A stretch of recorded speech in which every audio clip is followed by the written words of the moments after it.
বিভিন্ন সংস্থায় গিয়ে ওকে বদলাও, এটা তো একটা সরকারের একটা অস্থিরতার একটা পরিচয় দেয়।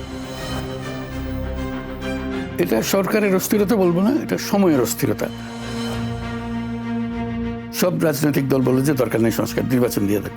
আমি কে তার সংস্কার করার? আমরা কঠিনও হতে পারছি না, আমরা শুধু ফ্যাসিলিটেটর, আমরা কোনো শাসক না।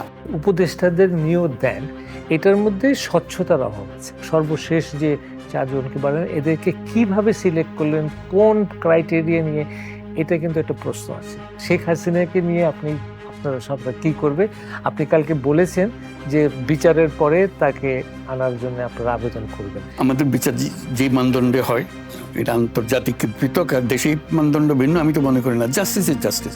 বেশ কিছু সাংবাদিকদের বিরুদ্ধে হত্যা মামলা দেওয়া হয়েছে, যার সঙ্গে কোনো সম্পৃক্ততা আমরা খুঁজে পাচ্ছি না। এগুলো তো একটা বিরূপ একটা ইমপ্রেশন ক্রিয়েট করছে এগেনস্ট ইন্ডিপেন্ডেন্ট জার্নালিজম।